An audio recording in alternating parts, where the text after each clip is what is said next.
What's up, YouTube? And Spotify, Apple Podcasts, Google Podcasts. Hello, everybody. Welcome to the Prestige Reef Dork show. I am Alex, aka Reef Dork, and with me, as always, is Ryan from the UK's #1 coral selling website, prestigereef.co.uk. Ryan, how are you? I'm good, thank you. How are you? Very good. You're chuckling away. It's still. It's because every week you obviously say it. So, and every week it makes me cringe. Good. That's the plan. How you been? I am good. I'm good. It's been a very, very busy week. Okay. Not in terms of actually doing anything, but I didn't put a video out today, which I obviously normally do or have been recently. Normally, yeah. Well, I've been like the last 5 weeks I put one out, so I feel like I feel like I broke my writer's block. But because of obviously Black Friday, I had loads of orders. Oh, okay. So I shipped loads and loads this week. I've only got 1 week of shipping left because it's going to be warm next week, and then after that, I'm not doing it anymore until the beginning of January. Interesting. I thought it was like a December shutdown that you did, but usually is I usually stop shipping the first week in December. So in theory, the first full week in December is next. Right. It ends on the 8th. Thursday, Friday, Saturday looks all right this week. Yes, yeah, I had because it's quite warm for some reason. Like for this time of year, we've had a few days below freezing, and which is interesting because obviously everyone was concerned about whether the water box would freeze, with the RO water being outside. I think it's got to be pretty cold to freeze 600 liters of water. Is my theory. That's true, but it would freeze. I know the lines are only thin, aren't they? But the water doesn't stay in the lines. It does stay in the dosing lines, but it doesn't stay in the lines for the of course, that makes sense. The RO. Yeah. So it drains back out afterwards. So far it's been fine. Right, but I mean, ponds freeze, don't they? Lakes freeze. but usually only the top layer freezes. Just can you do me a favor? When it freezes, can you tell me so I can say I told you so straight away? Because I think everyone else is going to say I told you so straight away too. However, when it does freeze and it's not a problem, I can then come back to you and say I also told you so. Okay. Because it's not about a problem whether it freezes. It's about whether it becomes a problem that it freezes. Okay, fair enough. That's the theory. Yeah. So, I had. Do you remember I had a leak in the coral farm? Yes, I do. Yeah, you had it fixed, didn't you? Well, I had it fixed before, and then it started leaking again. You had it fixed this weekend, I mean. I had it fixed this weekend, yes. So that's the other thing. There was a tiny bit of like salt creep around a joint or something. Yes, yeah. So it's only a tiny leak. However, what happened was we cut all the silicone back, resealed it, and then the leak was actually worse than really? Before it was fixed. Yes. And at that point, I think it was about 6:45, and the fish shop closes at 7. So I called the fish shop and I was like, "Can you help me out?" So I picked up some silicone, and so that's been resolved now, and that's now not leaking, which is good. And can I keep going? There was one thing which I wasn't sure if I should tell people or not, and I told Alex just before the stream, and the reason I wasn't sure if I should tell people is because people like to say things when you don't follow things perfectly. Now, quarantining the king eye angelfish has basically given me like post-traumatic stress. Probably not necessarily the right term, but it has been stressful. Every morning I play a game where I wake up in the morning, I look at the tank and is the angelfish dead? And it hasn't been. However, so it's past the 14-day mark for quarantine. Now, with quarantine, you have two choices. You can either keep them in for 30 days, or after 14 days, you can take the fish out and you can put it into a separate tank. Now, I don't have a separate tank. So I have taken it out of the quarantine tank and I put it into the water box because the main reason I'm doing the quarantine for the water box is, I'll be honest with you, specifically for that fish. It's obviously an expensive fish. Now, before anyone judges me, because I have no doubt that some of you will judge me. Why am I called Brian? I was wondering when you'd notice that. I found out just. Did you change that? You went to get a glass of water, and I was just messing around with the settings just because. And I was like, "Oh, I can change his name." And I think of didn't know anything that. funny, Someone just commented saying, "Why is Ryan called Brian?" I was like, "What?" Anyway, So anyway, what I was saying was, before anyone decides to criticize me for not following quarantine absolutely 100% successfully, or, as I said, I haven't done anything wrong. I've just not put it into a completely new tank. Buy one of these fish first that costs that much money. Do it for 14 days, and then tell me what you would do in that situation. Yeah. Because angelfish don't like copper. Yeah. So, and the reason when I told you before, you said, look, just tell people because it's like, it's true life. It's real, isn't it? So, and that's it basically. So I just thought I'd just let you know. Good. Oh, I'm glad you shared that. The 99.9% of people will just be like, yeah, whatever. I know, Like, but you when- know, when- 1% of people love to like 0.1%. criticize us. They're always the loudest. Yeah, I know. But Yeah. but yeah, it's yeah. I mean, that's you get twitchy, don't you? And I've had that before when I quarantined. This was a long time ago. When I first set up, I did that, and I think this was a mistake. Yeah. I think, what did I do? There was a fish that was, I can't remember if I put a fish that looked ill in my tank. I can't remember what I did, but I did something really stupid like that because I panicked because I was like, oh God, something's going wrong. And I think I had a fish that was not doing well in quarantine. I put him in my tank. Yeah. And I don't remember what happened, but it does when you stress out about it and you think about it constantly, especially with a fish like the king. Yeah. You know, because you imagine if that died, if you came down the next day. Please don't say that. Please don't. We don't even mention that. Yeah, but sensitive to fish that's sensitive to copper. Yeah. Special fish like that, and you came down the next day thinking, "Don't worry, I'll persevere for another 14 days." Yeah, and it was dead. You just don't bear thinking about it, does it? No, I would not. Yeah, so I just thought it's my choice what I do. I made an educated guess. No one is going to know if this is right or wrong. But I just thought, yeah, this is, in my opinion, I don't want to do this because of what I've told people I'm going to do. I'm doing this because I think this is the right thing to do. And that's it, basically. Yeah. I actually had to lower the copper level because it did appear not to like being in the copper, definitely. And now it's in the other tank. It's actually swimming around happy as anything. Yeah. So he wasn't showing any sign. You'd had him for quite a while. Oh yeah, He was showing no signs of illness or anything, and that doesn't mean that he doesn't have a disease. Yeah. But it's not like it's not like you bought him with ick or something, is it? So. Yeah. Oh no, I've had him for like 4 to 6 months, I think, in the coral farm. Actually, maybe even longer than that. I think I got him in February. Oh, really? Wow. Yeah, I had him. I think I got him just after I came back from America. So I've had him for a long, long time. But I promise you, every single morning, the first thing I do after I got out of bed, go straight in, looking at, is he dead? Nope, we're good. It's going to be a good day today. There was what? So will you do that? It's hard to answer this question because you never know until you're in the situation. Yeah. But if you had another fish, a normal £100 angelfish, for example. Yeah. And after 14 days, it started looking a bit rough. Would you think, you know what, I'm gonna put it in the tank, or would you just remove all the copper? Or no, obviously. So the more you put in the tank, the more risky it becomes to do that, because then it's like a risk and reward. So that one fish, like, is, I suppose money shouldn't really come into it, but you can't pretend that it doesn't, because it does. So what I would do in that situation, I believe going forward, is I would empty the quarantine tank, and restart it potentially.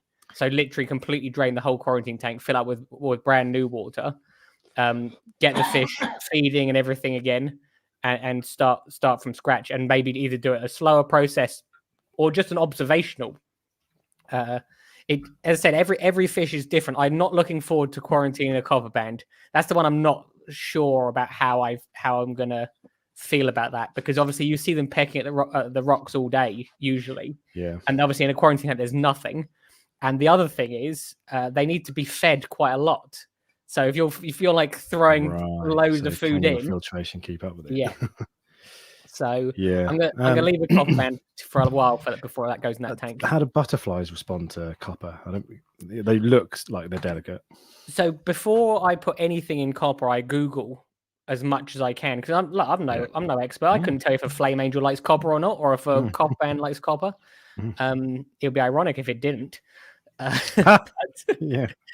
But I know that I know angelfish definitely are less tolerant. Some of them are okay, but there's no reference for a king eye. If you can't Google online who's quarantined a king eye before, there's no reference for it. You have to just wing it and hope for the best.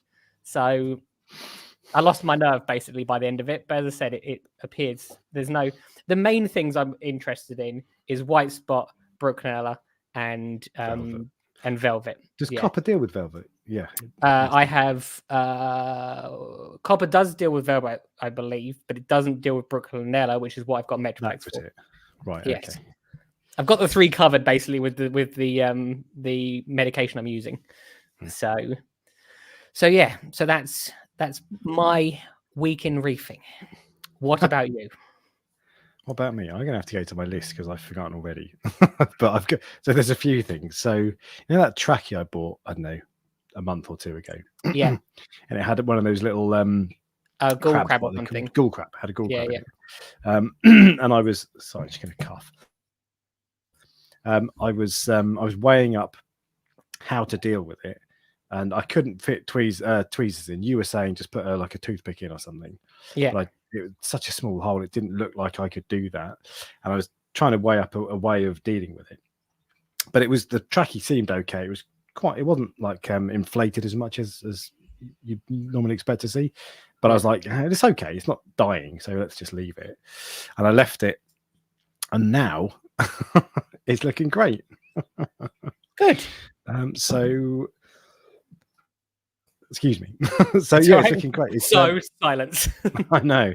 So I was weighing up because it's got a small skeleton base. Yeah. But it's not like a scully where it's like a massive 1-inch thick skeleton that you could cut a bit off and not worry about it. It's tiny. Yeah. So I was like, if I cut that, am I going to go into flesh? So I didn't want to do that.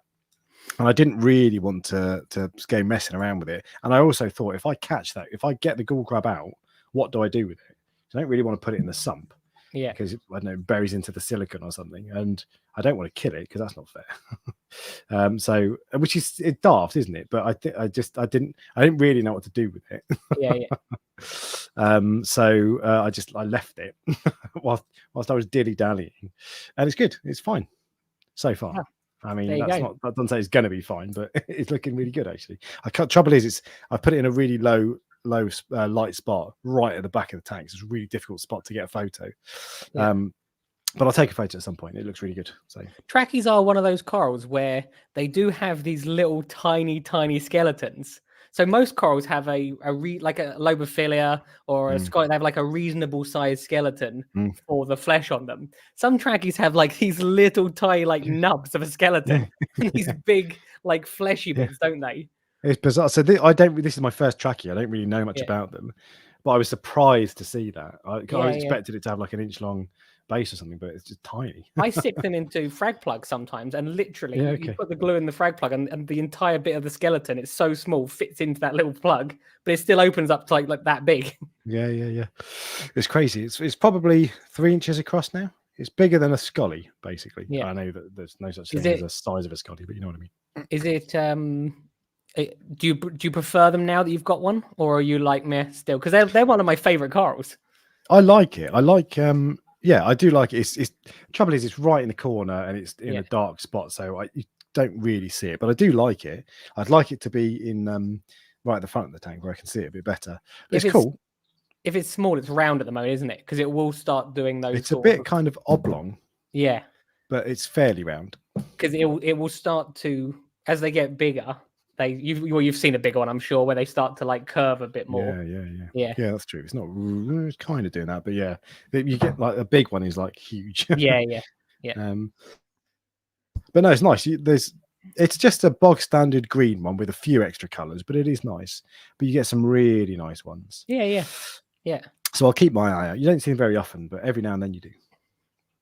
I haven't seen a bog standard green one in a long time. Oh, okay. I don't know why. I don't know, but no, it's doing well. So that's good. Ghoul crab, no problem. Okay. So far. But the water box tank is like 90% of the corals are totally fine. But I counted up the other day, and I think there were 7 or 8 corals that are sulking and looking pissed off. I was talking about this the other week because I found a magnetic. I took a frag rack out and there was a magnet rusting in there. Yeah. So I've sent off an ICP test. Oh, I've taken it downstairs. I'm sending off an ICP test tomorrow. Yeah. From Reef Sediment, and they come back really quickly in the UK, 24 hours. Yeah, they do. So I want to see what's what. I did a 40% water change or 20% water changes this week, but no change whatsoever to any of the corals. Some of them are so knackered that it's going to take months for them to recover, but there are a couple that I would expect to instantly look better because they're only a little bit sad, but don't really know what's going on. Are any of them gonnies?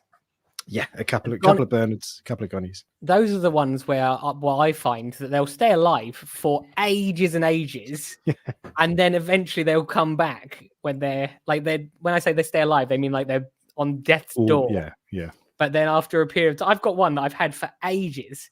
I reckon the last probably, I think, 8 months ago, it was looking unhappy, and it's just started to come back now. There's one I've got that it's almost completely dead. Oh, sorry, it got to the point where it was almost completely dead. You could still see a couple of circles of color, so it was obviously alive. Yeah. But I was like, I might as well throw it away, but I didn't do it just in case. And that started to recover. Although that's again, and that got to the point where it was looking like it was going to pull through, and now it's gone back again. Yeah. But they're funny because they're quite finicky gonnies. Yeah. But they're also quite hardy in a way, in that it's difficult to kill them. They cling on as much as they can. Yeah, for a long time. Often they look dead and they're not actually dead. Yeah. But there's something funny about that tank. Like 90% of the corals look not just good, look really good, but just there's 7 or 8 that don't look great. Well, this is like a public service announcement for everyone. Go and check your power heads. Make sure, or check some of your components. Make sure there's nothing rusting. Yeah. I did it yesterday, which will come as a surprise to you. Really? Yeah, I checked my MP40s yesterday. Took them all apart. Didn't clean them. Just looked at them. But that's the good thing about MP40s. It's easy to take them apart. Most power heads, actually, to be fair. But I don't like putting any magnets in. Excuse me, in my tank, especially from a non-mainstream manufacturer. So this one was from a non-mainstream manufacturer, and just because it's a small company doesn't mean they can't seal magnets properly. I just don't like putting any magnets in the tank whatsoever. Some you can't avoid it sometimes, but I hate magnetic. Well, I love magnetic frag racks because they're really handy and convenient. But I hate them because they make me think, oh. And you don't notice. It's not like you see it, the magnet rusting. You don't notice until it's been 6 months. Your corals are looking crap, and then suddenly you're like, hang on a second, why wouldn't I try this? So touch wood. I don't think in all the years. I don't want to say this. I can think of an incident where I've had a magnet rusting in a tank or any form of metal. I don't think so. No, I definitely have. I've had a couple.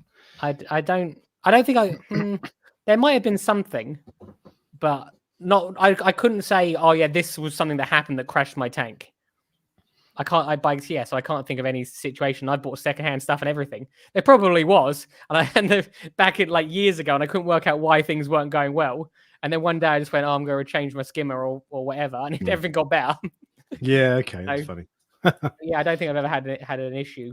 I had it with... Actually, that's not true. There was. Yes, I had a frag rack. I had a frag rack which was rusting. Yeah. And I was really mad. Yeah, it's just... I had an issue with MP40s on my main tank when I first set that up. Within 6 months, I'd put in a couple of wild SPS colonies, and they faded and died, well, not really quickly, but relatively quicker than within 6 months or something. And I was like, okay, the tank's not ready for acros yet. Then that's fair enough. Silly mistake. I shouldn't have done it. Yeah. And then another 6 months passed, and just things weren't right. And at that point, I checked the MP40s, and it was completely cracked. and I think I set off an ICP test at the time, tin, zinc, all the things that come up. So yeah, that was annoying. But yeah, I just don't like magnets in the tank. So that was the first thing. And the other thing I've been obsessing about salinity this week. Okay. So because I've had a couple of issues with salinity in the last year or so that I've not really had before. I've never had, because salinity generally looks after itself. If you've got an auto top up set up, you're fine. You've got famous last words. Yeah, exactly. You're doing water changes, because you know when you've done water changes a few times, you know how much powder to mix.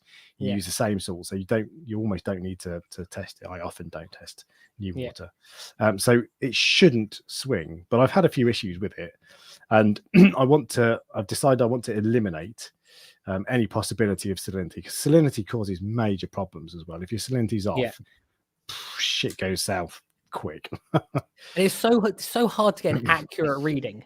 Well, that's what I've been trying to minimize issues. I've been trying to work out what mistakes that people make that you can avoid. Yeah. So there's a few things I found that I can do to fix that. One of them, excuse me, is your refractometer. Yeah. You're supposed to clean it, the sensing area with RADI water, because otherwise you won't be able to see them, but there'll be little crystals of salt that will give you a false reading and will give you an elevated reading. I don't really do that very often, if at all, to be completely honest, so I need to do that more often. Also, one thing I didn't realize, temperature of course affects salinity readings, so you need to make sure you're getting the temperature right and all this sort of stuff. And if you've got a Hannah salinity pen like I have, oops, it gives it. I always preheat. I float the calibration solution until it gets up to 25 degrees. And then test it. But what I didn't realize was that it's more important that the device is up to temperature than the calibration or the water you're testing. Okay. So if you're using a refractometer, if you put that outside in December and then bring it inside and it's freezing cold, you're going to get a faulty result. Now, obviously, no one's leaving their refractometer outside, but I have been leaving it in a cold cabinet. Whereas now I've moved it into my cabinet, my sump cabinet, the dry area. It'll go rusty now. Well, it's in the dry section. Yeah. And that's probably 5 degrees warmer than ambient temperature in the room. So, is this a future upcoming video by any chance? No. Oh, it's not. Are you just? No, I don't want to. This I just found this really interesting. And when you start looking into it, because salinity is pretty basic, but it's so important. And it annoys me that I've had issues with it, because 8 years into the hobby, you shouldn't really be having issues with salinity. I wanted to ask the chat if anyone is using one of those swing. Is it hydrometers? Swing arm hydrometers. Yeah. Is anyone using a swing hydrometer? Because if you are, stop it. Yeah, indeed. Because they are so inaccurate. Well, I'll come back onto the other things I've looked at. But so I've got one of those. I was given it as part of the Reef Casa kit. It comes with a swing arm hydrometer. Okay, yeah. And this is the first time I've ever used one, because everybody always says they're quite unreliable. Don't use them. Yeah. But they do work. And like the first time I tested it, I had my Hannah pen that I calibrated, because I wanted to check. I'm making a video about this. So if I'm saying, hey, look, I tested the water and it was right, I want to know that it was right, not just trust it. So I checked it. First result, spot on, almost exactly the same as Hannah. I was like, wicked. And then the second result, it was because it was showing 30 parts per thousand or something. And I emptied it and filled it up again, and it was showing like 40. Yeah. I was like, that's weird. How did that happen? So I think you've got it with a hydrometer. If you do use it, you probably shouldn't use it anyway. But if you do use it, like if it comes with a kit like this, then just do it a few times and make sure you're excluding any weird, like if it says 50 parts per thousand, that's not right. I just think if you're going to go into the hobby, it's not a cheap hobby to be in, and it's a very, very expensive hobby to get wrong. And if you are not willing to spend that little bit extra on at least a refractometer, then this is probably not the hobby for you. No one should be using those, as far as I'm concerned. This is very true. Well, spoiler alert, I'm going to do a video on the Reef Casa in a few weeks' time, another month or so's time, when I talk about a few upgrades you can get with it. And one of the upgrades is a refractometer. Yeah. But that's so with the salinity obsessing. I now keep my refractometers at a warmer temperature. And the other thing I realized, and this I looked this up, I decided this was part of the reason I keep my tank temperature at 25 degrees, but I'd forgotten about it. I decided that years ago, based on the fact that the Red Sea and the DD refractometers are calibrated at 25 degrees C. So you're slightly more likely to get a slightly more accurate result if your water is at 25 as well, as long as the refractometer is warm. But what else was there? So I'm keeping that at room temperature. And also, the only other thing is, I looked around and I find the Hanna pen. It's the Hanna salinity tester. I really like it. I generally, it's pretty reliable. As long as you calibrate it regularly, and that's the only thing you really do need to calibrate it regularly. But it always makes me slightly paranoid. So I went looking for the best salinity measuring device. I think I know what it's going to be. And guess what I bought? Oh, you buy it, did you? Is it one of those Milwaukee ones? Oh, better than that. Not that cheap heap of junk. Okay, what is it then?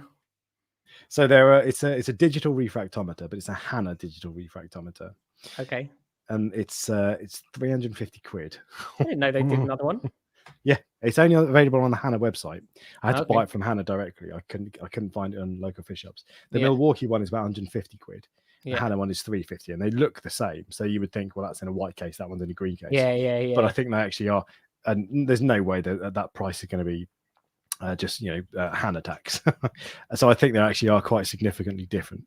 And I think the Hanna is superior. But I just decided, because I looked at that and I thought, 350 quid for a bloody I know. That's ridiculous. But then I thought, well, how much money have I spent on lights and power heads and corals? Yeah, if anything, that should put you off buying it. You should stop spending money on the hobby. Well, maybe, but if I'm going to spend all this money on everything, it's spend a little bit of money on the most important thing. And if that means that I test salinity more regularly, or that my results are more reliable, that's 350 quid well spent. Yeah. Well, you think about if you get it wrong and you start losing a few colonies, it's especially the size of colonies that you have, that money's soon gone. Yeah, and I don't think it's going to make the difference because my tank is generally fine. Even when I've had salinity issues, almost all the corals have been fine. So it's not. This isn't going to be one of those things that improves reefing for me or whatever. But I just want to eliminate it as an area of possible problem. So what you're saying is you have an impulse buy that you decided on Cyber Monday. It wasn't on Cyber Monday. I didn't get a discount, unfortunately. I think I ordered it on Friday. And I was hoping it would be. It says next day delivery, but it's next working day, so it's Monday. But I've been thinking about this for a long time because BRS talked about the digital refractometer. Ryan from BRS loves it. He really rates them. He talks about the Milwaukee one. And then funnily enough, I watched an old Aaron's Aquarium live stream from 6 years ago. Did you? Yeah, it was really good. It's only got like 2,000 views, but it was with Jake Adams. I didn't know. I didn't know that he did one of those. Nor did I. So this was a long time ago, 3-hour long live stream. Yeah, and he talked a load about salinity. And he was just starting Reef Builders YouTube at that time, he said. Yeah. So I think that's why he was doing it. But one of the things he said, he had a Hanna one, and he said, "This is the best thing I've ever bought. I wish I bought it years ago." Yeah. And that was the thing that kind of tipped me over the edge. It's interesting that things that were done years ago by two people who are no longer around in different senses is still helping people. Completely, It's still selling products. Exactly. I'd be interested to know from you how big of a difference between like just the normal pen and the actual is it worth it in reality, or is it just because you like expensive toys? I think it'll be more reliable and more consistent. Yeah, but I don't think it'll be. I don't know. I'm not going to make a video on it. I don't think I might. No, you can just send me a text. I don't need a video from you. Just go, yes, all right. But I trust. I think I'll trust it more. And the other thing is, so because if your salinity reading is off by 1 part per thousand, it's probably not a big deal. Yeah. But it was off. If it was off by 2 parts per thousand, that's getting into the. So if I thought it was 35 parts per thousand, it was actually 37. That actually is borderline a big deal, or maybe even a big deal. That's so I don't know. I just figured, well, why not? It also means everything else is wrong. So Oh, yeah, salinity is like the exactly. fundamentals. So if you have high salinity, in theory, you should have a high everything else, as well as the opposite way around if Yeah. it's low salinity. Yeah. So there's no point in trying to peg your KH or your alkalinity or your calcium something, but you're not checking your salinity because they all go together. Yeah. And I think it will make me test more because I'll be like, I want to use this thing. Yeah, I wonder if it's a hassle to use. That's one good thing with it. It looks relatively easy. Okay. See, I haven't watched any videos or anything on it, so I don't actually know. It's just like a they flat have a little box. disc, don't they? Yeah, exactly. So yeah. you start, you can calibrate it every time. So you put a bit of REDI water on it, or distilled water on the thing. Yeah. And then that calibrates it at 0. And then you put a bit of paper towel on it to absorb all that water back up. Don't scratch it. Yeah, and then you put a small sample of water on. Bosh, done. Test result. It's interesting that it's calibrated with RO water, because generally people say don't calibrate with RO water for refractometers or even because it's so far away from the actual reading that you actually are trying to take. But the calibration solutions that come with refractometers, the little bottles, that's just fresh water, isn't it? I'm pretty sure some of them definitely aren't. I'm 99%. Because it comes in when you do that check with the calibration solution on a refractometer, it comes in at 0. So it must, whatever it is. I don't have a refractometer, so maybe I'm wrong. Yeah. But I'm almost certain. That's why when you calibrate the pens, they don't calibrate it to 0. Yeah, they calibrate it to the number you want it to be, because it's more accurate, apparently. That would make sense, but that's so. This is a refractometer, which is different from the pen. I think measures electrical conductivity. Okay. Yeah. So it's a different method. So I don't know anything about the science behind this, but I think if you're paying 350 quid for a salinity monitor, and that company recommends you do it with distilled water or REDI, that's probably the right thing to do. Yeah. But I'm quite excited to get it. But it does look easy. If you say anything with confidence, people will believe you. So just pretend to know enough about these, and people are like, he knows. Fact. Yeah. Because that's what I was doing a minute ago, as in I was believing you. Yeah, there you go. Yeah, but I think it's worth the money. Yeah. Although it did 350 quid. I'm a little bit gutted at having forked that cash out, to be honest. But hey, and the other so 2 other things. So the Reef Casa Studio 12 is now, it's got salt water in it. Okay. So it's up to 24 degrees. It's all ready. Yeah. And I just I'm going to start cycling it probably tomorrow. And then I've got my fish ready for it. I just had a thought. Does that mean the fish, which is definitely a puffer fish, is in your sump still? The fish that is a mimic file fish. Yes. It is still in my sump. Yeah. I've been feeding him twice a day. Yeah. Because for some reason I thought it was in the tank, and you went, oh yeah, I've just put salt in. I'm like, wait a minute, where's that fish again? Yeah, no, he's just in the sump. So I don't think he's enjoying it much down there, but he's okay. I doubt he'll. So. I wonder sometimes if they notice those sorts of things. It's quite an unnatural environment. I suspect that he'll. Is it very dark all the time, or have you got a light? No, I've actually set the cabinet lights to come on from all day long, and they're Philips Hue, so you can get them to ramp up and ramp down. Massive overkill. But I was like, let's do something for it. And then the final thing I'm going to tell you about, I've started dosing amino acids. Interesting. Have you ever dosed amino acids? Probably. Isn't red seeds food amino acids? That has, yeah, that's true. Well, yeah, okay. So technically I've done it before. That's got aminos and vitamins and a few other things in it. But just pure, straight up amino acids. Which tank? My main tank. Okay. And that's because, so I bought a bottle of Reef's Elements amino acids ages ago. Yeah. And I decided not to use it because my nutrients were really high. And most people say, or most people who know what they're talking about say, you don't dose aminos on high nutrient tanks. Yeah. So I was like, I'll just leave it. So I put it just to one side. But now my phosphate is under control, on my main tank. I'm paranoid that that tank has been used to high phosphates for a long time, and I'm paranoid that if I remove all of that from the tank, the corals are going to be like, we want food. It's probably the opposite of that, and they'll probably absolutely love it. But I want to see, and I also want to see what the fuss is about with aminos, because BRS Ryan always talks about them, and he talks about them in like if you see a live stream where you can tell he's not scripted and Yeah, he said he's not trying to sell you or anything. yeah, He's just like there. You can imagine yourself being at the pub, bit like this, yeah. and he's going, "Aminos are wicked, do it." So it's one of those things that, and a lot of people talk about aminos. So what you're saying is, see. a couple of weeks ago, we agreed that we don't put stuff in our tanks that we can't test for. And then a couple of weeks later, you're like, I've started to put some stuff in my tank I've had for ages. No chance of testing for. And I've got no chance of testing for. But I thought, I might just put a porous in, despite the fact that I've not used it ever before. But that's it. So I figure, because I'm supposed to be dosing 16 milliliters per day according to the bottle for my tank. And I've started with 2 millimeters per day or 4 milliliters. Okay. A lot less. So because you're supposed to start with half or less. So I figure, look, do you know what? I don't know how long I'll have the patience to do that, but a couple of weeks, nothing. That's not going to wipe out my tank, basically. No. And that's one thing with it. Like aminos, it might not benefit my tank in the end, but it's not gonna wipe out my tank, especially at that low level. I just thought of something. Who works out those measurements? It's a complete stab in the dark. Think about it. Like someone probably at the bottle company, just went, put 14 mil on there. Because it says per 100, so 1 milliliter per 100 liters of water is one of the, and it's like, so that you could have a tank that's 100 liters that has 1 coral in it. Yeah. Or you could have a tank that's 100 liters that has 30 kilos of coral in it. Exactly. Yeah.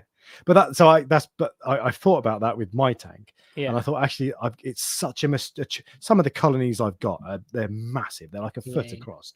I bet if you lifted them up, they'd be really heavy. Yeah. So there's no chance whatsoever that I'm overdosing that, because if it says 16, for my tank, it recommended 16 milliliters per day. I wouldn't be surprised if I ended up dosing more than that at some point. I don't know.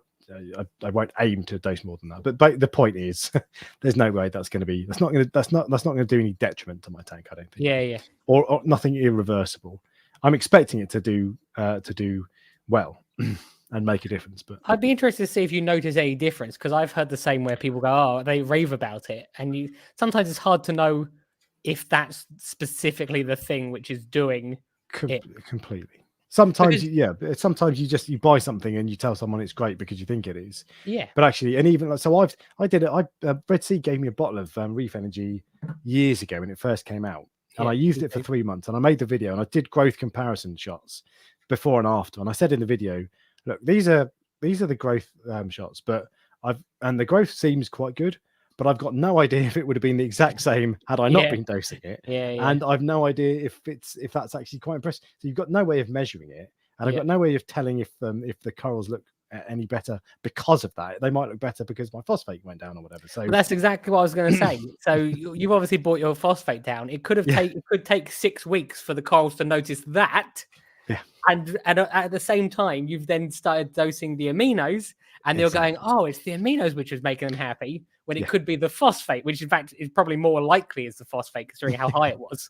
Well, that's exact. So I thought, do you know what? It would be better to keep my phosphate low for 6 months or 3 months, maybe. If I don't want to be that patient.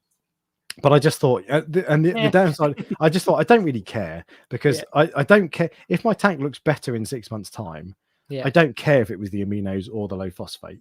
It would be nice to know, but I don't have the patience to wait 6 months to find out. And also I think that I feel like I should be doing something to, like, feeding more or something, but which might be a load of rubbish, but there you go. And that is my week in reefing. We had both of us had quite a long weeks in reefing this time. Yeah, quite a lot. And I did a random impromptu live stream yesterday. I had a bit of time to kill, so I was like, wasn't invited, was I? No, well, I didn't even bother because I knew you were busy. You didn't even social butterfly. Didn't even tell me. Tell me. I actually invited you yesterday, didn't I? You invited me to the fish shop, and I was like, mandate. Nope, can't go. But I would have come, actually, to be fair. But as I said, I had people here because they were fixing the farm. Yeah. So, but I only went to one shop in the end. What did I buy? I think I bought a bottle of something. Oh, I've just gained 100 subscribers. Well, not literally. Nice. Never seen that before. Yeah, it's really good. It does this noise like broop, and it's like, Yeah. yeah, come on. I can't even remember what I bought. I think it was dry goods. But yeah, I've also realized as well, if I came to the fish shop with you, you would be encouraging me to buy something. yeah, 100%. Because you always seem to buy something. Yeah. Oh, it was the ICP test I bought. That's what it was. Okay. Yeah, I do. Yeah, but yeah, good stuff. Yeah. We got any member questions this week? We have no member questions. No member actually. questions. No member. I'm going to double check because I haven't checked for about an hour, but I did check about 20 minutes before the stream started, and there was nothing. So let's have a look and see if it's changed. Community. Oh, there seems to be a debate going on in the chat. We've got 5 days ago as well. Okay, sorry. The last 2 messages in the chat is pellets are the worst, and then the Oh, second yeah. last one is pellets are good. Someone asked for best food that has minimal phosphate. So I don't know the answer to this. And pellets are the worst and pellets are the best. My understanding is that pellet food has dense. It depends. It varies, of course, and you have to look at the ingredients to see. Is it ash that relates to the phosphate content? I think they're quite nutrient dense. Yeah, they are. Yes. And so I think that the answer is if you put just a few pellets in, it's fine, it's not a problem. But it's very easy to overfeed. Correct. So that's the problem in inverted commas with pellet food. I definitely find that if you feed pellets, it's worse than just feeding frozen food. Like 100%. Like the best tanks I've ever had was only fed frozen food. I actually didn't start feeding pellets until I had the coral farm, and it was just because of ease of use. Yeah. And I actually think frozen foods is more expensive. I think if you work it out, as opposed to pellets. Yeah. So I did it for that reason, but I've definitely have more issues with phosphate now than I've ever had before. Like I have to use a lot more phosphate remover, and I think that's from. Well, I mean, again, I'm just speculating. That could be because I've got more fish. So is it because I've got more fish, or is it because I'm using pellets? Yeah, it makes sense though. I think ideally, in an ideal world, I would feed a varied diet, including pellets, including flake, spirulina. I think flake's meant to be the worst. What's the stuff that Tangs nori? Nori, yeah. I'd eat that, feed that. I'd feed frozen, all this stuff. Yeah. But the reality is, I need something that is easy for me. And so I get little pots with one frozen cube in it. I take them out of the freezer in the morning and I put it in the tank defrosted. And I think that actually I prefer. I think the fish prefer.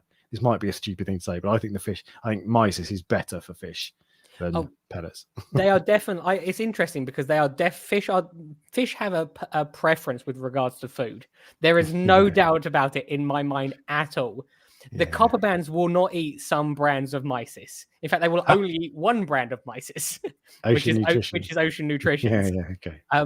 I have fish where you put the pellets in and they won't eat them because they're waiting for the mysis. Because I always feed the pellets first to fill up the fish to eat the pellets, and then the mysis afterwards for the copper bands because then the other fish are already full. There are some fish which literally wait. They are not interested in the pellet. And this is even more. That doesn't mean that it's better for them, though, because if you offered me a steak or a plate of spinach. What I'm saying is they prefer some types of food 100%. And I can definitively prove this with the next bit. I was trying to catch my clownfish just because they were hosting, or you know what I'm trying to say. Yeah. They were living in the Duncan's corals in Euphilia. So I thought I'm going to move them out of that tank because don't want them irritating him. I don't want them annoying them, so I'm going to put them into a tank that they can't annoy things. So they're in with the Catalophilias now. And if you put pellets in the trap, they won't go in. You put mysis in, straight in. I'm telling you, they're like, I'm not willing to risk my life for a pellet, but I am willing to risk it for some mysis. But same, like if you gave me a plate of bacon, I'd risk my life. If you offer me a plate of kale, I'd be like, no, mate. So that doesn't necessarily mean that it's better for them. No, I know. It's definitely not about better. I find it interesting because we look at fish and go, they're pretty basic life forms generally. Not really. but that's what I'm saying. They literally have a preference with regards to taste.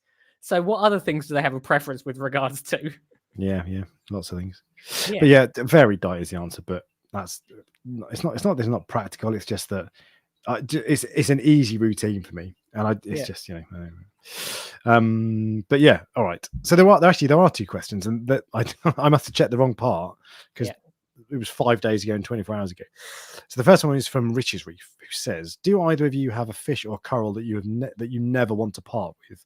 Maybe there's a story behind it with sentimental value, or maybe it's rare now." Oh, I should have thought about this. Do you remember I had the track? Oh, well, I've still got it. But you know the track affiliate, which was half and half. Yes. And do you remember the red half was bigger than the green half? Yeah. And the red half seemed to grow, and the green half didn't grow an awful lot. The red half has now basically consumed the green half. Really interesting. It's really weird. It's almost basically the green part is almost completely gone. Yeah. So they are two definitely very, very different trackies because you can see the skeletons are not. They're like interesting. They're completely different. Their growth on them is different. But the red one has almost completely like overgrown the green one now. So that was one piece which I thought I'm never going to separate with. There is no. It's silly to say this because I was about to say there's no amount of money which I would part with my purple tang because obviously I've had her for so long. So it's like I don't know. It's like a brother. Well, I'm not sure how to. It's like it's a success. It's like a feeling of like I look at her, I go, yeah, I've had you for 16 years. You know, we've been through a lot together, me and you. Yeah. So yeah. So that's why I don't think I'd let go of my purple tang. Would be those two for me. See, I don't think I've got a fish that I feel that way about. Actually, I sold my Regal Angel a couple of months ago. It went. Where did it go? Someone told me they've got it. Oh, really? A customer of yours? Yeah. Who? Someone told me they had your Regal Angel. I can't even remember his name now. I sold it on Ultimate Reef. Because I went, how come you've got it? I wanted it. I just decided to sell it. Yeah. But I regret selling him now. Because I part of the reason I said I want to start breaking my main tank down, and part of the reason I did that was because I was like, a couple of my SPS aren't showing polyp extension, and if I'm going to start selling corals, I want them to look their best. So let's take him out because I'm going to have to get rid of him anyway at some point. So I took him out, and here we are 2 or 3 months later. No difference to the corals. So really? He wasn't nipping them. Oh, that's painful. No, I don't. So the guy who's got it, if you're in the chat, tell us if he's being naughty. He probably would have gone for. I had a couple of mini little acans, and he didn't touch them, but they were tiny. But I don't think there's any fish that I feel that way about.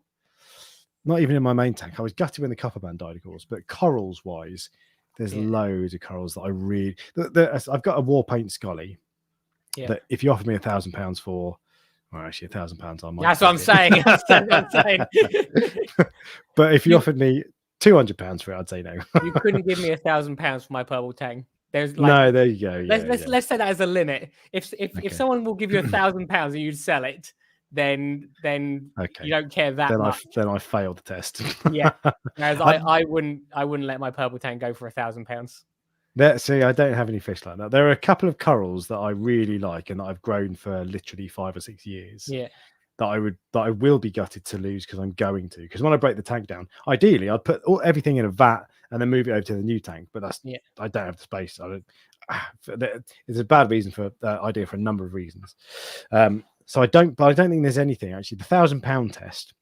Yeah. If you offered me £1,000 for anything in my tank, you could have it.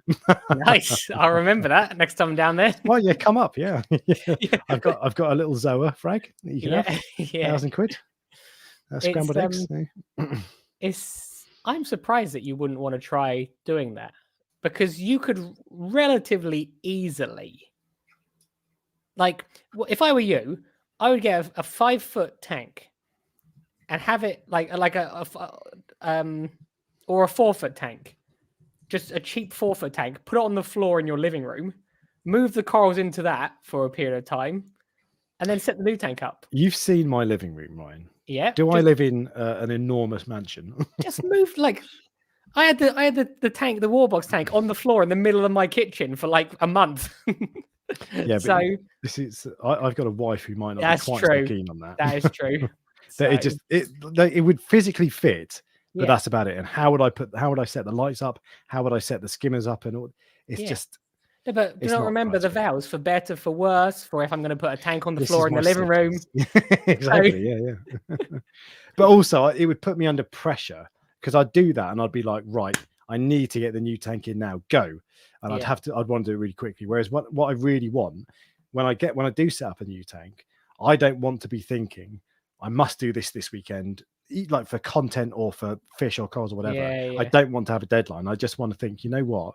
If I want to set this up, if I want to spend the entire weekend doing the cable tidies, sorting out the cable, then I'll do that. And then another weekend when I put a bit of water in it, and then another weekend when I spend 2 days playing with what I don't want to be on a timeline. And if I had corals and fish sat in a trough, I would always be thinking, God, I need to get them out of that. I need to get them out of that. And then I'd be putting them in a brand new fresh tank, all right, with some used rock. But with it would be too stressful. Do you think that the YouTube channel makes you enjoy the hobby less? The what? YouTube Do channel? you think your YouTube channel makes you enjoy the hobby less? No, and Because I don't. The reason you feel pressured sometimes is to put content out. I never feel pressured to do something to the tank to put content out though. Okay. So, and I was just interested. No, I never do. I would always, to be honest, I don't tend to do updates on the tank. I do probably 3 or 4 a year. Yeah. But I never think I need. I've got literally 100 ideas written down of videos I want to make. I have no. Can you share some of them? No chance. I got 0 ideas. So ideas is not a problem for me. I've got millions of the bastards. Yeah. It's time that's the issue. Time putting those answers into. So there are some times when I might put out a video update of the tank, not because I haven't got any better ideas, but because I haven't had time to implement the better ideas. Yeah. So no, ideas. I never feel short of ideas. I never feel like I have to do something, because that would be ridiculous if you're doing something to your tank, which is my pride and joy, for the sake of a video. That's crazy. No, the reason I asked is because that definitely was what was happening with Aaron's aquarium. I remember him telling me where he was like, "Oh, I would go and buy a fish so I could put it in the tank, and then I could make a video about it." And it keeps the content going. And to some extent, I remember when I was setting up the farm, you had to put out a weekly video to try to like keep things interesting and engaging. So I just wondered if that it only came to my mind because you specifically said, I don't want to feel pressured into setting up the new tank. I see what you mean. That's pressure of people's expectations, because people want to. We're setting up tanks. I bet that's what Michael Aarons was talking about. Because when you a tank and do a tank setup season, like a few videos in a row, you need to set up day one, and then the next week you need to put fish and corals in, and then the next week after that you need to do.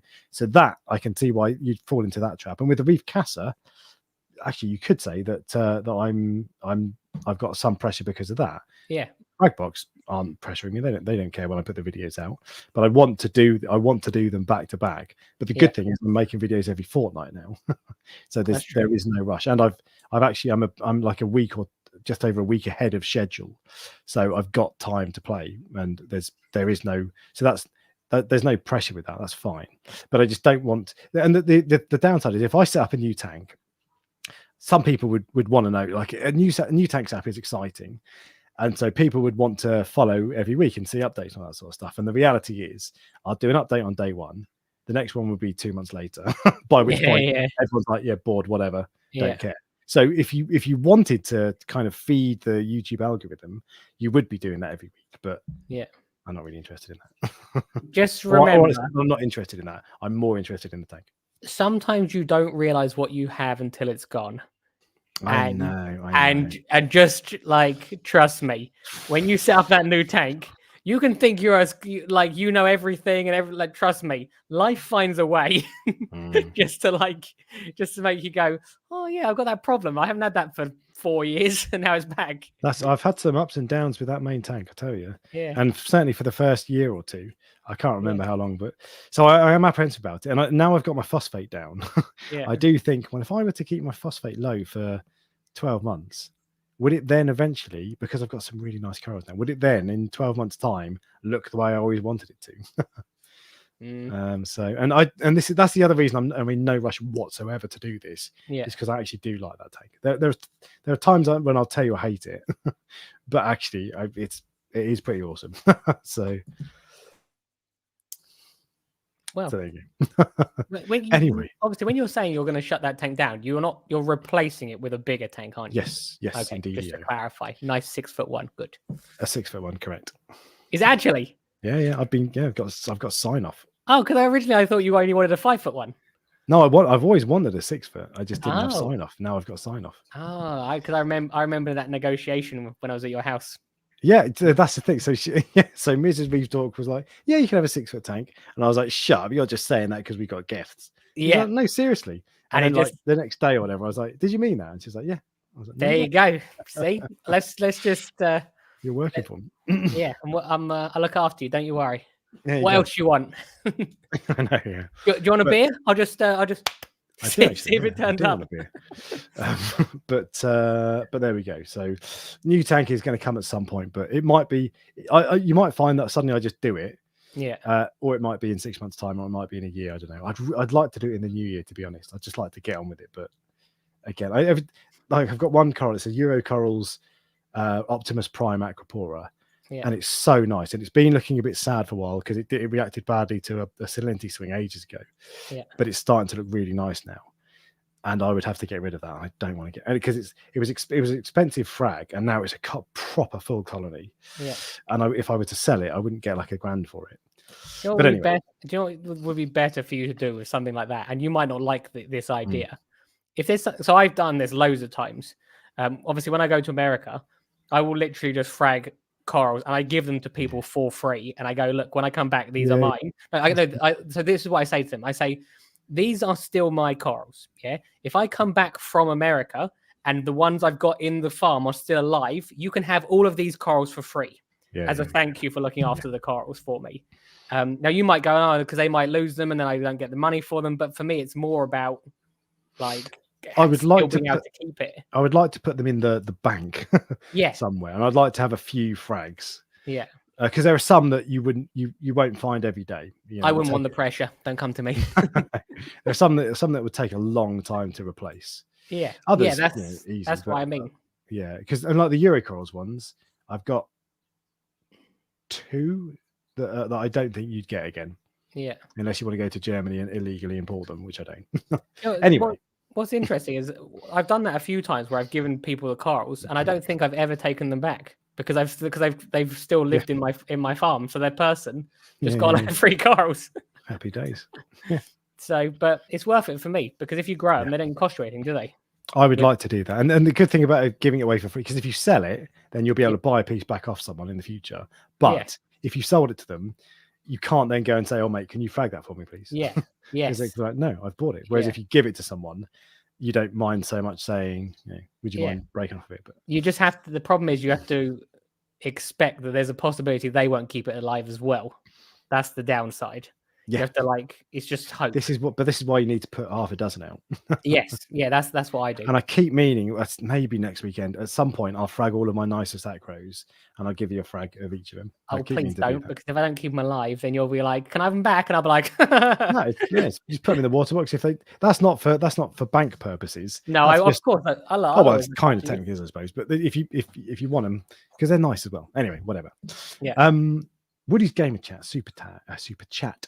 Thank you very much. $5. How stable is stable alkalinity? I tested 4 times a day Neptune Trident and it moves by 0.5 from morning to night.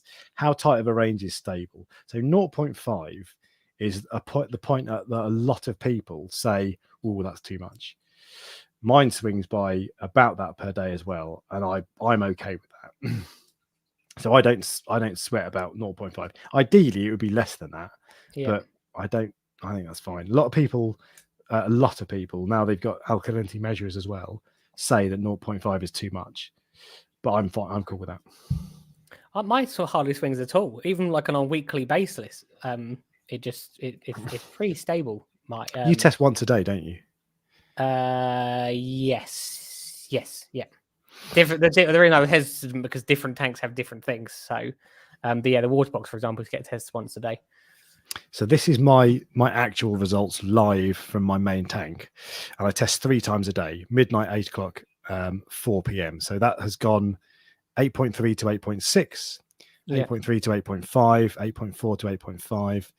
So a maximum swing of around Yeah, 0.4 maybe. One day it was a bit bigger. Yeah, actually, so less than 0.4 my swings. I probably dialed it in a little bit, but definitely in the past it has been. Let's have a look at my other tank as well. I've got a water box with a cage keeper on it. This will swing more, no doubt about it.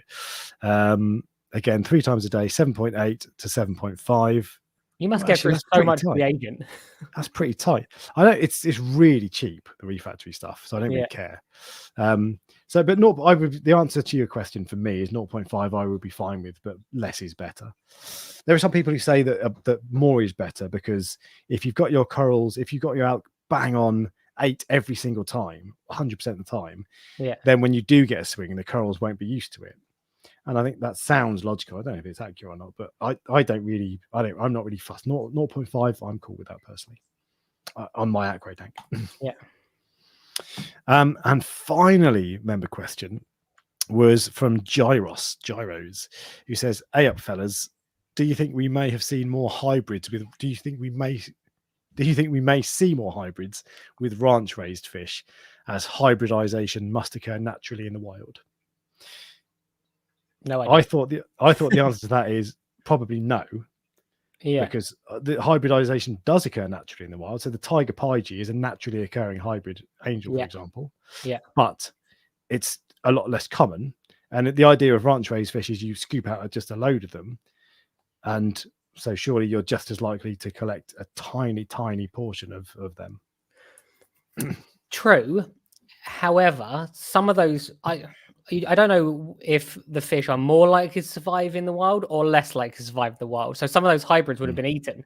True. And if those hybrids are no longer being eaten and they're being raised, in theory, you may see more of them. But I don't think we're just speculating here, aren't we? 2 a year instead of 1 a year. That's the thing. Well, really, we should get Brian from TMC on to talk about it. Where you'll see more hybrids is with breeding. The more fish you breed, because these fish are bred in the same systems. Like it's not unusual. The reason you're getting hybrids these days, especially with tank raised fish, for example, the gold flakes and flagfin angelfish are hybridized sometimes. And it's because they're breeding in the same system. So when they're spawning, the eggs and sperm like mix up in the system, and then all of a sudden, some of the babies are hybrids. Yeah. So yeah, it's it is I captive can't think breeding. it's the same. Yeah. And I think that happened with clownfish as well. I think there was some weird clownfish which were born as well for the same reason. And there's one last go on. No, I separated my clownfish. I can't remember if I told you. I had a maroon clownfish. I did tell you. Okay, fine. Yes, you did. Yeah. She's still aggressive. Clowns are dicks sometimes, aren't they? Most of the time they're fine, and I'd still buy them, but no. There's one last question I'm just going to answer before we move on to the main topic, or a few more things before that. Andrew G says, Alex, if you're moving your LPS into the new tank, why don't you keep your LPS tank but turn it into a small SPS tank so you can keep your favorite colonies? I've thought about that, but my trouble is my LPS tank is a 2-foot cube, basically 16 inches tall, but 2 by 2 by 16. It's packed full of rock and corals already. The colonies I have, there's no way they're massive. They're huge. So it would cause me major problems. I wouldn't be able to fit all of them in anyway. And I don't know how well acros would do in that tank long term for 6 months. I tried. It's been a while since I've tried acros in there, but I did have acros. I've tried settling frags in there maybe a year ago, and they never did well. Never did well at all. So I just, it's just there's no right. The ideal situation would be if I was setting up a brand new tank in a different room. So I could just set that up for 6 months, run 2 tanks for 6 months, and then move everything over. But see, this is why I feel it'll be too much responsibility. You're the person growing those acros, and you can't keep them in a different tank that you're also looking after, and you want them to come to me to look after. So it's not about whether I couldn't do it; it's more about whether it's the responsibility. Is what I'm just going to turn up one day and I'll say I'll just come down for a chat, and I'll go. I tell you what, you go to the farm. I'm just going to make a cup of tea, and I'll just put a load of acros in your tank. Nice, with all my asterinas on them as well. I was going to say there'll be a load of asterinas in And one last last question. How's the NEM going? Fine. Started my NEM only Nano off in the next stages. Ooh. He's fine actually. He looked really sad at one point, but he's doing all right now. He's back up where I wanted him as well, which is great. Yeah. But yeah. Okay, so that is member questions done, which means we are now on to the Prestige Reef Fish of the Week. The fish of the week have lined up this week. Don't say it yet. Hang on. is a very common fish that many people have heard. I haven't gone for a weird and wonderful. Am I delaying this long enough for you, Alex? Hang on. I just need to press it's mute black and white and has a long fin. It is a Moorish idol. Thank you. The reason I have decided to have a Moorish idol as the fish of the week this week is to do a public service announcement. I have been seeing these more and more recently. Oh, really? I don't know why. It's weird. But some people do have success with them. Don't get it wrong. But most people don't have success with them. Yeah. And I have yet to see one in a shop or in a wholesaler or anywhere where you can see them feeding occasionally, but they don't have that like bone. Look, you can see it in that picture. There's like a line down the side of them that shows that they're like thin. Yeah. I've not seen one that's not had that. That's actually on the main subject of the day. That's one of the ththings I look for. Is it? You can see the bones. Yeah, when you see bones in them. Okay. So let me look at this one. There seems to have they go in like crazes. I've noticed where you see a few people trying them and then they get a bad reputation again, and then the shop stop getting them in because they die and people don't buy them, and then it goes back in a circle. So I'm trying to bring that back where we don't buy them anymore. Yeah. I was thinking about it. I'll find a nice one day and I'll buy it. Everyone will go, why did you tell everyone not to buy it? You're a hypocrite. I was thinking about it not that long ago. Yeah. And you start looking it up and you end up, you don't mean to, but you look for things to persuade you that it's a good idea, and you ignore the advice saying no, don't do it. Actually, I did see one. So one of my customers has one which that is okay actually, and it was feeding, and and it was feeding properly. But other than that, like there was, because I sent the video to one of our friends to go, look, this is the sort of one you want. If you're looking for one, this is the one you want. But he was away at the time. But it was to give him an example to go, look, don't buy one of those ones where they're like pecking or they're a bit thin or anything. Yeah. They're hard to come by a good one. Yeah. So that's why sorry. There's a couple of comments about BRS, and so EIY Kumar says BRS had a video where they said that Moorish idol are easy to keep, sort of, and that's the one they did with that guy from Marine Collectors. Yeah, he also said Achilles tangs were easy to keep as well. But that's like with an asterisk, and with the Moorish idols, what he was saying, they're not just saying they're easy, anyone can keep them. With the Moorish idols, they're saying you've just got to know what to feed them. Yes. And I think, is it protein that they need protein in their diet? But the trouble with that is, or is it a fiber, isn't it? I thought it was fiber. That was it. Yeah, they need fiber, a high fiber diet. But the problem with that is because, and they were saying, look, if you feed them properly, then they are easy. But if you don't feed them properly, which you won't, then they're difficult. You also have to find a good one. This is true. But if you just say to me, look, it needs high fiber diet, what am I going to put in? Bran flakes? I don't know. I don't know. You need to tell me, buy this food, from this company, Yeah. It's not just that. So you probably know this, but some people won't know this. So the fish get collected, obviously from the ocean, and then they go into tanks at a wholesaler. Now, the wholesaler often will not feed those fish because they don't want the fish to be full. They want the fish to be empty for shipping, because if they're empty, they can't put ammonia in the bags. Okay. Okay. So they will often leave them for a few days with no food. Now, some fish can handle this, and some fish handle this really, really badly, and that's why they have such a poor shipping. Interesting. I believe that's the reason they have such a poor shipping. Least, okay. Yeah. So there you go. The fish of the week is one you should avoid. Yes. So, fish to avoid of the week. Public service announcement. And the good news is the coral of the week is one you should avoid as well, because it's rubbish. What is it? No. I like some weird corals sometimes. I'm not sure how weird this is, but it's not like a scaly or a frog spawn or something. I've gone for turbinaria or cup corals. The reason I picked it is because I've got 3 of them at the farm. Not they're not on the website, so this isn't an advertising thing. One of them is yellow, which I actually quite like, which looks like that one. And then when I saw it, I was like, oh, I've not seen one like this before. So that photo looks like it's taken under daylight, like there's light coming through the window to me. Possibly, but it's This one looks cool. I've got one yellow one. I've got one that's blue, so it's not that purple color, but it's blue rather than purple, but looks similar to that. And I've got one like that where it's just sort of grey. The kind of one I see, this is the kind of one I see. So when I think Turbinaria, I think that sort of thing. And actually, there was another one I saw a second ago with slightly longer polyps. Hang on, let me go back. I think in America they call them pagoda cups. Pagoda cup. I think that's what they are. That is what I think of when I think of a Turbinaria. No. They're just boring. I don't like it. I'm not a fan. I just wanted to have a quick look at something because I'm just googling something very quickly. So, one you've got, this looks like there's a Cyphastria you have that looks like this one. Bling Bling Cyphastria, I think it's called. Yes, similar. Obviously, yeah, like as in same colours, basically. Yeah. Different growth pattern and all that sort of different coral. Someone wrote, I have one. I forgot I have it. There you go. There you go. Oh no, look, we got someone else who loves it as well. But I just thought I like to show corals, which I don't know. I think the more weird, like the weirder stuff that other people don't want, is the stuff that I'm now interested in. Yeah, because I've seen 1,000 frog spawns.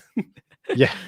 So when I see something, I'm like, oh, I've not seen a yellow one of those. So I'll call that's fair. And if you were just saying every week, oh, the coral of the week is an acan. Yeah, like, actually, the thing that actually stood out to me about it is this one's got a really weird growth pattern. Okay. I can't describe it very well, so I'm not sure, but I'm not gonna be able to. I'll probably send you a picture of it. But normally they're like cut, like literally like disc shaped, whereas this one's almost growing. It's hard to say actually. I'm not even gonna try like ridges. Okay. It's just weird, basically. So I thought, interesting. I might keep that. See if the angels will eat it.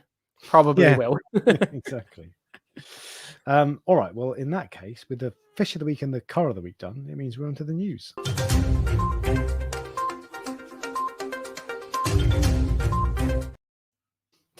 And the news, we have a few things. So, actually, I'm going to need to move that across over here so I can. Have you included that really exciting new fish?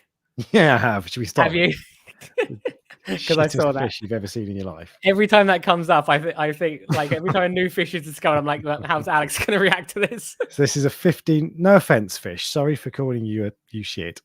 This is a new. Was it 15 millimeters long? 1.5 centimeters. It looks like a baby goldfish. 15.8 millimeters long. Yeah, it's called a rift pygmy goby. Yeah, and it is a trimmer goby, trimmer nubarum. Yeah, and it's from the Red Sea. Was it Qatar? It was near Qatar. I made a note. I just saw the picture. Saudi Arabia. Sorry, it's near Saudi, in the Red Sea, and that's not going to become the most popular fish in the hobby, is it? That's not the point of the article, but it doesn't really even look like some. You know how like gobies look the same and things like that. It doesn't look like anything else. It's like a neon tetra, like a red neon tetra. Yeah. It's got a big eye, hasn't it? I wonder if it's a deep water fish. The eye is basically the size of its head. Yeah. And the other thing with that is a scientific photo, so they're trying to take it so it's accurate, not like if that was on a fish selling website, it would look it'd be proper goldfish colored. More the red would be deep and the yellow would be deep and all that sort of stuff, or orange, whatever. So yeah, but yeah, that is a version. There's actually Reef Builder's website we're on at the moment. There was someone earlier this week. When someone on Instagram, people set a story and they tag you in it. Someone did that and they put it was their list of top 5 favorite podcasts in the reefing hobby. Number one was Reef Builders, the Reef Therapy. Yeah. This was number 2, and then 3 was Reef Bum, and I can't remember what the other 2 were. But anyway, I put that as my story, Yeah. And when you do that, you're supposed to put like thanks or this guy says this or something. I'm crap at Instagram, so I just put it up. Yeah. and then Reef Builders added it to theirs and said, "Oh, thanks, Reef Dork." And I think they thought I was ranking my favorite 5. You put podcasts. yourself second. Exactly. Well, like I wouldn't put myself on the list anyway. I think that'd be a bit weird. But yeah, but It's that funny, made me laugh. I was like, I saw that and I actually didn't even think about posting it myself. Someone needs to poke me and go, you should probably post this, Ryan. But what I should have done is say thank you at and then tag in the person who it was, because otherwise it looks like it's my top list, because no one reads it properly. You just glance at it, don't you? But so that wasn't like a poll that was done. That was just one guy. Just some guy said these are my favorite. Yeah. Oh, I saw that picture. I was like, wow, somewhere someone voted for us. Yeah, no, it was just one guy. Oh, I see. Well, I'm a bit offended now that he didn't put us first, considering it was only like a poll of 1. Reef Therapy is quality, so if we're second to Reef Therapy, I'd be pretty happy with it. And above Keith, what's it called, Reef Bum. Yeah. The reality is this is 99% nonsense, and we're way below Reef Bum, but true. I'll take it. True. Yeah, true. I've not listened to Reef Therapy, so I don't know. I'd listen to it less now. Now you've got me to talk to. Yeah, Mark Vanderwall's not on it anymore, but it's still good. Remy's been a really good addition. He's like a pro, well, literally a professional, and he's like a really good MC. So, but anyway, news. Yeah, so we got the world's most rubbish and most boring Gobi, and from that we go to the world's most expensive Chromis. How much would you pay for a Chromis? I saw this as well. Did you see the price? I can't remember the price. Is it yellow? Yellow and silver. It's from Okinawa Island off the coast of Japan. Isn't it like $500 or something? 500. How much would you pay for that, Ryan? Well, two questions. How much would you pay for it, and how much do you think it is? Well, I wouldn't pay anything for it because I wouldn't want it. It's not the only damselfish I don't mind are Starkey damsels, but it's the sort of thing you would expect to pay £5 for, or £10 these days. It is. You pay 10 quid. That's what people would pay for that usually. Yeah, damsels are like 10 quid these days, aren't they? They used to be 5. Well, I'm going to send Unique Fins a message and ask if they'll accept your offer of 10 quid. I bet it's like $1,000. I think that's about $7. Okay, how much is it? That? $6,500. Oh, wow. I want it now. I want it desperately. Yeah. Well, I mean, you're going to have to up your offer. I started the process of working out roughly what I'm going to do with the video of why do we like rare things. I couldn't describe it properly. Oh, is that what your video is? I've not. That's the idea of my video. It's why do we want rare fish, or why do we want rare corals? What is it? Because most of the time that coral or that fish is in our house. Most people don't share it on Instagram or YouTube, and it's only us looking at it. So it's similar to why does someone want to spend 40 million on a stamp? So it's more the philosophy behind that is what the video is going to be on. I just haven't quite got the whole concept of it yet. That's a proper textbook prestige reef video. That's a good old fashioned one, isn't it? Yeah, indeed. But the good old fashioned ones take time for me to like think them through properly about how to put them out. So as I found interesting as well, you can put a video out going, this is how you quarantine fish, or this is how I quarantine fish properly. 3,000 views. You put a thing, this is my expensive fish, 10,000 views. It's like, yeah, YouTube's funny, isn't it? It's or this is what's gone wrong, 50,000 views. Yeah. Whereas the ones that you're actually trying to be helpful and educational, people aren't interested in. There's so many times, and this is just the way YouTube, but there's so many times I've made a video where there's something that I've had to say that's really important, and I'm like genuinely important. And it's like, this, I really want people to watch this, and no one does. And you're like, man. And then you'll put out some nonsense and you get 100,000 views. Just to clarify, I can't think. Yeah, king eye should not be put on the dull fish list. I agree with you. I can't think. They are. No, you don't agree. Yeah, all right. No. Wouldn't pay £7,000 for one. No, but it's they have a very, very unique black tangs as well. That's I know. I agree with the black tangs. I'll give you that. I don't even know what a black fox face is. I saw one recently. I think it was on the Prestige Reef Dork Show Facebook group. Someone had a really dark, or was it on Ocean Project? There was somewhat. I saw it online somewhere. They're quite boring. They look like I don't know what they look. They're They're like just boring. bicolors that where they've just Yeah, they look gone like a it. bit Yeah, further. exactly. Yeah, they look like a bicolor that's lived in a cave all its life and hasn't Yeah, had a proper diet. I bet they're expensive. Probably, yeah, because Yeah. they're unusual. So we had bids on the Chromis one. You've already been outbid. Yeah. John would pay 15 quid, and Reef Keepers Archive would pay $100. See, but that's what's interesting. People have a different perception of what is something's worth. So I judged that fish based on the other Chromis, and Chromis for me Yeah, it's a 10 £5 years fish. ago Yeah. used to be £5.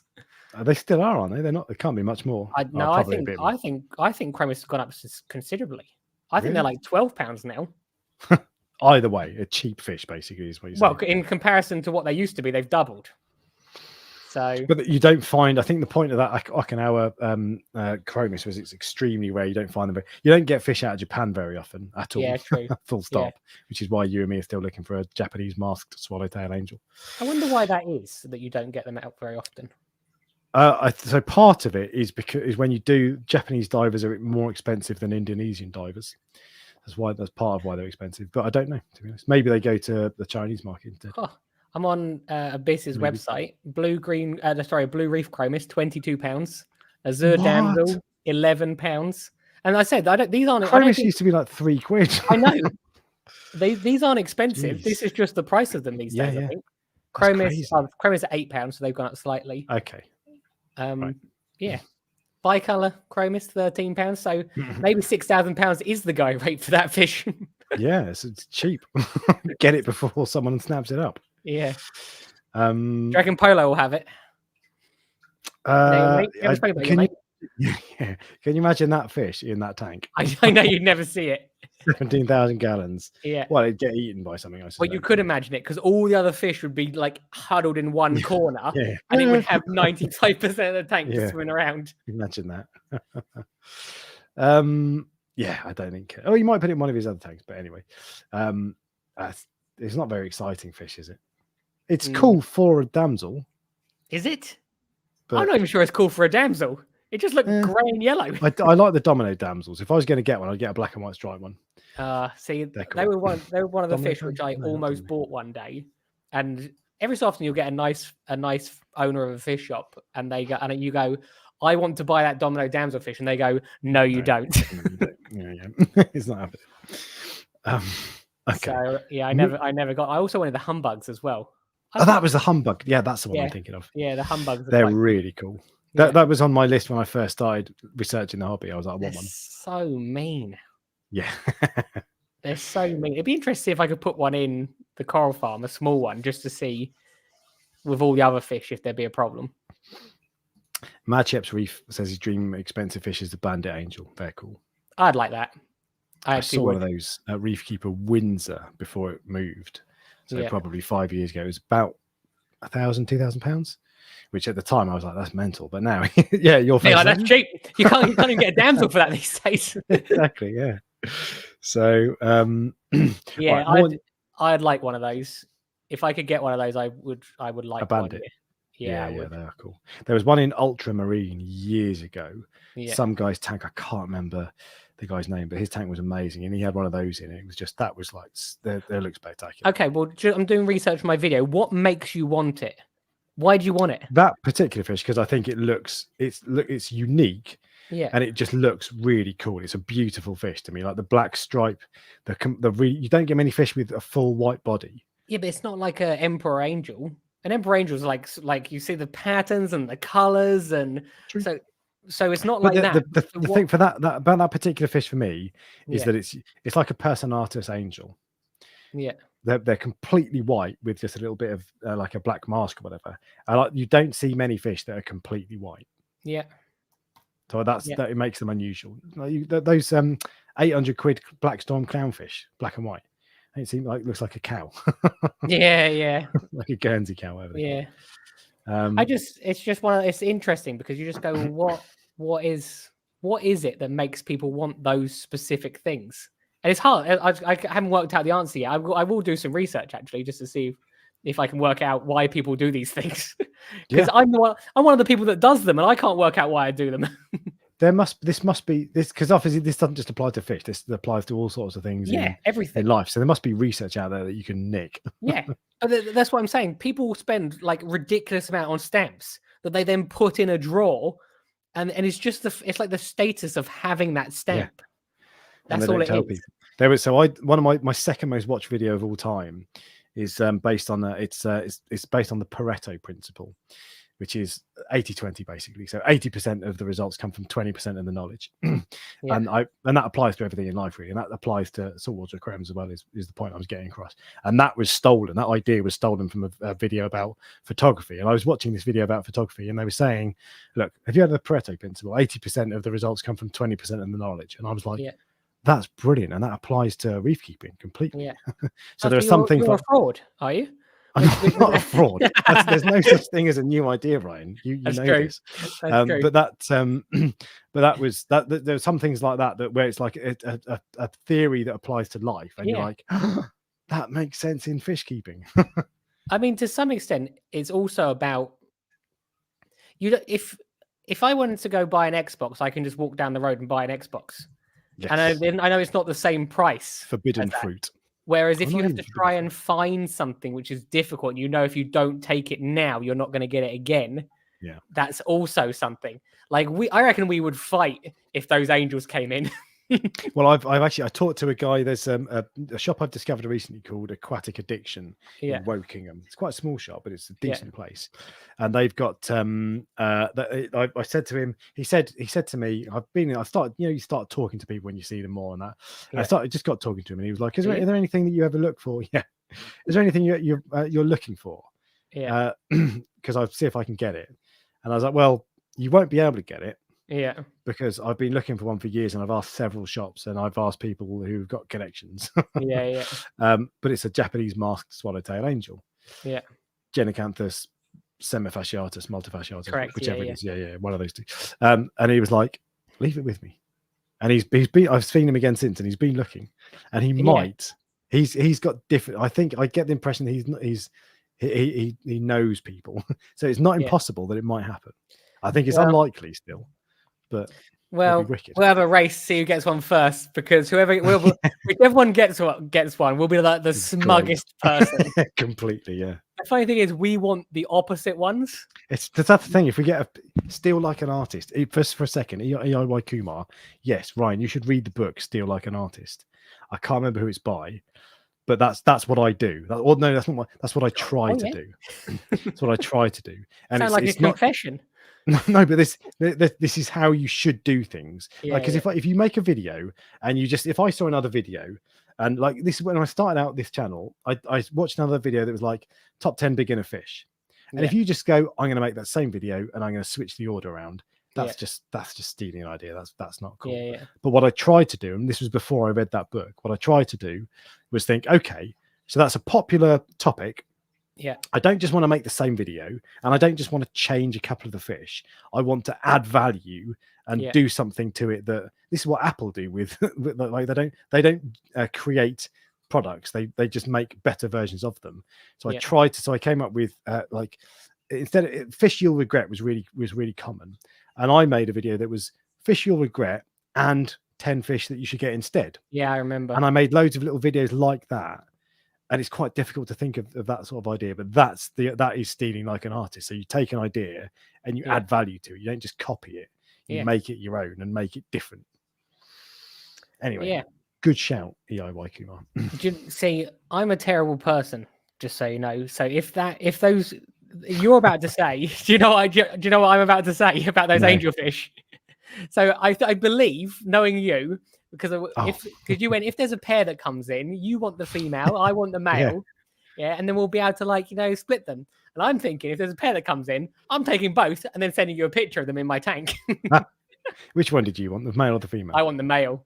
The male's way in nicer. That case, if I get a pair, I'll keep the female and I'll flush the male down the toilet and I'll send you a video. Nice. I wait. Nice. And so we've actually answered this super chat from Wiz Gaming Tag. We've actually answered that already. So is it semifasciatus or multifasciatus? I think it's semi-fasciatus. Semi-fasciatus. It's I a think- Japanese masked swallowtail angel, which is a really cool fish. Although, to be honest, that is my favorite Genicanthus angel. But if I'm being completely honest, my actual favorite is the Personatus. But I think these are like 10 grand. Are they 10 grand? Because they're captive bred, because these are from Hawaii, I believe, and so you don't get wild caught. Waikiki, it is Hawaii. semi-fasciatus. Semi-fasciatus, there you go. So I think these are 10 grand, because you do get them captive bred. And if I was 30 grand, Yeah, they're well expensive. Okay, I'll take it back. But I would have. Oh, Bob Fenner took that photo. Interesting. Oh, look, there's a bandit angel. But yeah, so my favorite angel, realistic Genicanthus angel, is the Japanese masked swallowtail.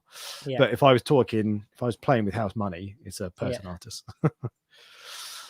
Well, I don't think either of us will have one of those, which is exactly what I said about the king eye.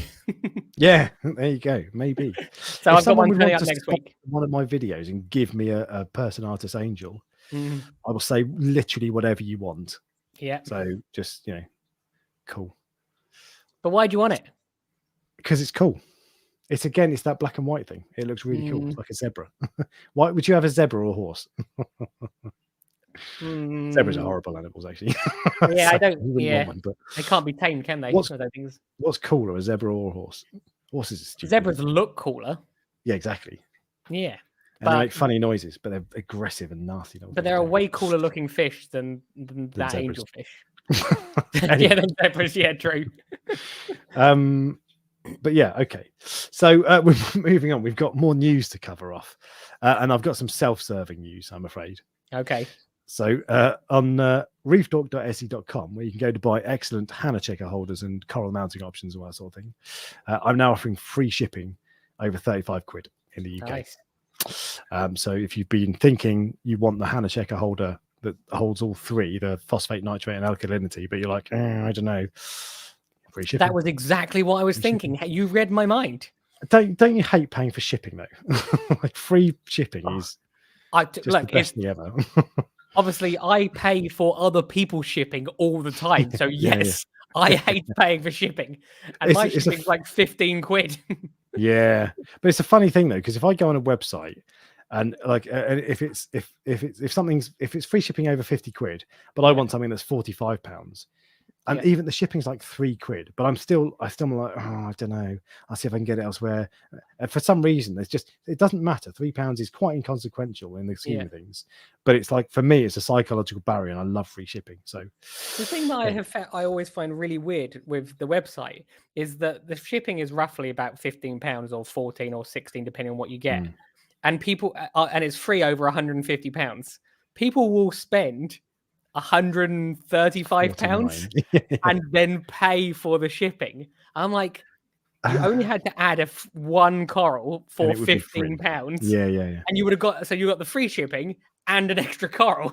I sometimes do that. Like if I'm at £49, I'm going to spend 5 quid on shipping, I'll buy something for 6 quid because you might as well have it. But there are other times when I'm like, I don't actually want anything else. That's all I want. So what's the point? Oh no, I'm the opposite to you. I have never paid for shipping from Charterhouse because they do free shipping over like £50, I think. Quid, I think, yeah. So I've never paid for it because I'm just like, well, I'm always going to use something, whether it's a test kit or anything. So I'm not paying for shipping. Fair enough. This is very true. More news, and this is there's 3 more things actually. Firstly, signaturefrags.com, the UK's number 2 coral selling website. Don't say that. It's funny. It's the UK's joint number 1 coral selling website. Is that better? The UK's number 1 coral selling website. They have some very special scullies. They released these on Saturday. They are special ones. The one on the right is sold, so you can't buy it. I haven't seen the scullies like that in a long time. They've only got 2, so it's not like they got loads. I'm surprised. This is 700 quid. This one, a Master UFO Scully, it's called. I'm actually surprised that wasn't more expensive. I've seen ones like that for 1,000 before. Yeah, so he posted it on Facebook with a load of photos. And that was one of them. I was like, oh, that's nice. Yeah. But I forgot. It went live at 8 o'clock. I forgot. So by the time I logged on, it had gone. Not that I would have bought it anyway. Because you were going to take 2, weren't you? Yeah, exactly. But at 700 quid, I thought, actually, that's I mean, it's a crazy money, but that's not It bad is. value. I was Oh, expecting it to be a lot more. And the other yeah. one is still available. And I was been looking at this. This one for It's me, quite pretty, that one. I quite like it. it's a bit different as well. These are normally more green. The Yes, Reef it's the apples. opposite to what they're normally like. Yeah, and actually that's what puts me off. If this had 30% more green, I would have bought it because I I really do want a bleeding apple totally scully. disagree with you. Really? 100%. I think that one looks way better because it has less green than usual. All right, I'm just going to buy this 1 second. I'm serious. If you like that, I'd go for it because I see loads of corals. Remember, that is a rare one.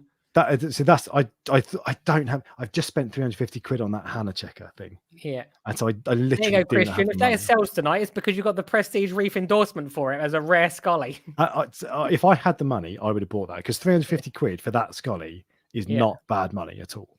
Yeah. For That's a the sort of thing that nice I would scully buy, like that. but if the angelfish wouldn't eat it. Yeah, exactly.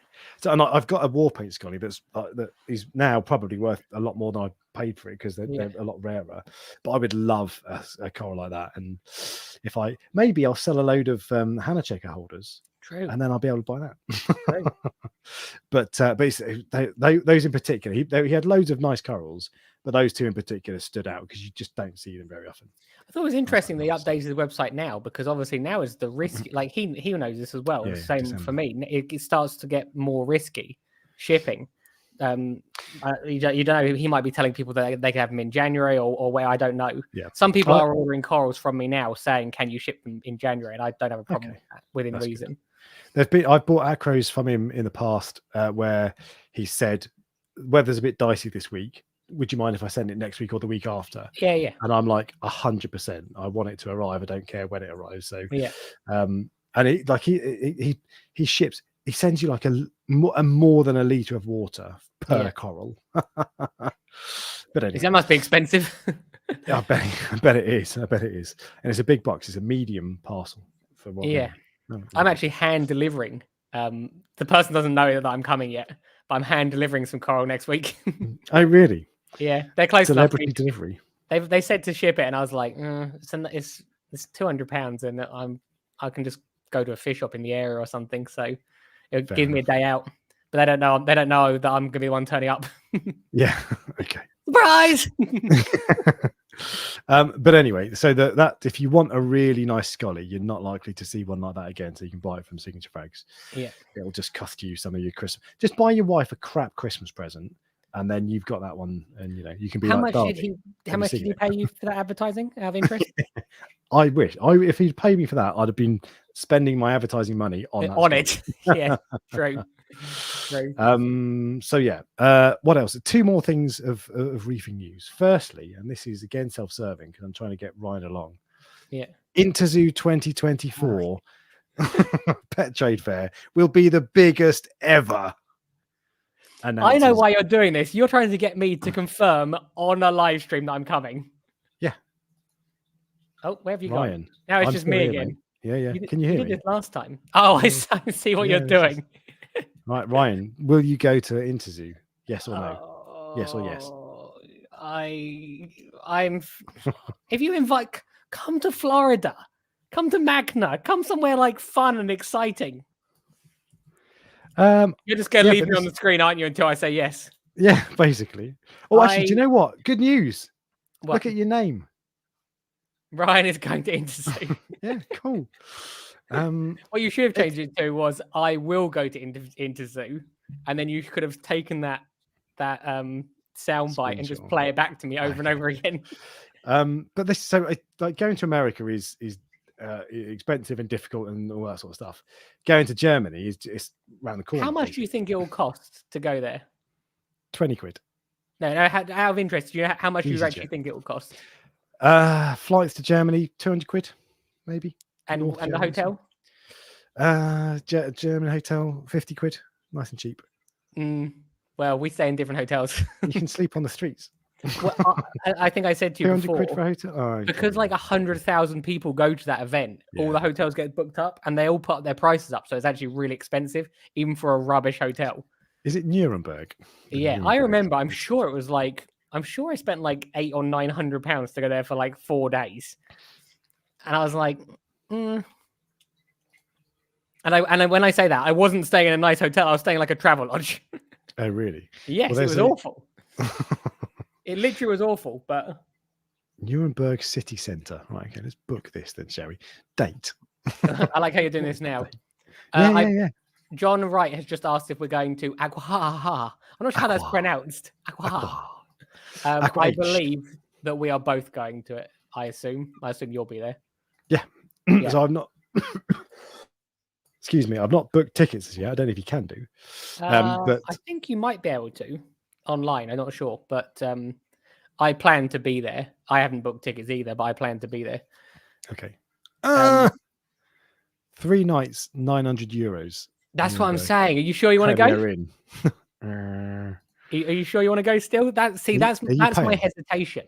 So when you asked me the other day, I was like, I've done this. It was good. And I enjoyed myself, but it was way more expensive than what it was actually worth. What we for a start, this is a trade event only anyway. So and it's I not will like we not can just buy share tickets. a bed with you. It's not like we can just buy tickets. We'd have to get invited. But I think we could get an invite. I don't think. Oh no, we could definitely look. We would definitely be able to get in. So because you can either go as press and just tell them you're filming the event. No, it's true. They give you a press. I know. Yeah, but or I'm sure one of the companies would sneak us in, which is what. I'll tell you what then. So this is an announcement to all reefing companies. If you will pay for me and Ryan to get there and stay there, we'll go to Interzoo. Otherwise, you'll go to Interzoo, and we what they're going to want something for us for this. I'll show you a photo of my stamp collection. Well, have you got that £40 million stamp in it? Maybe. So I'll show you a photo of a £40 million stamp. We'll do a video sponsored by Red Sea or whoever. True. Actually, look, I quite enjoyed doing the Interzoo video. To be fair, last time, but we'll see. What if one of us gets invited, the other one doesn't? No, it's a double team. You've got to go together. That's just going to hurt. I know. I think so. It can be. Yeah, it can be a. This is. Yeah, that's. Don't want cash. I just want to travel basically. Yeah, expenses. There you go. So it's like it's a business, isn't it? Yeah, exactly. So everyone's listening, going, "These two just trying to get free holiday." Basically, but it's a trip to North Germany with Ryan. That's not exactly a dream holiday, is it? Yeah, that's true. If I'm there, it's definitely not going to be a dream holiday. When I was there last time, I barely left the hotel room. I went from the hotel to the show. That was it. There must be some interesting history in Nuremberg, even if it's just but I'm like a recluse, aren't I? I'm basically a recluse, and I don't like being in places I've not been before. So, all right, you stay in the hotel. I'll go and explore because Germany's an amazing country. I love it. Yeah, I'd probably have a better time if you were there, to be honest. There we go. See, guys, this is what you're getting. You're getting. I don't know. You'll make me and Ryan happy. Yeah. Plus, I'm well cheap. I don't want to leave the hotel room. So yeah. Anyway, so that's Interzoo. It's back in bigger. It was described as, and this was from Jake Adams from Reef Builders. He said, if you've ever been to Mackinac or Reeferpalooza, think of that, but times it by 10. Yeah. That's how amazing it is. You've been. I prefer the other ones, to be honest. It is much bigger, those ones, but I will be completely honest with you. I do. Well, then again, they usually release all the equipment there. So Mackinac and Reeferpalooza are usually more about the fish and the coral and the people, and you meet other people that follow the channel. Interzoo is more business-like, and they're releasing products. No one's interested in who we are. There are a few people that knew who we were, but it's not the same. No, it's like you didn't have girls throwing their underwear at you. No, which happens quite regularly these days. So, anyway, last piece of news is let's get rid of Interzoo. Just quickly, we are an hour and 43 minutes in, and we have not done the actual Right, last piece of news. There's a frag rack that's got modular, and you can do all sorts of different things with it, and filter sock holders and all that sort of stuff.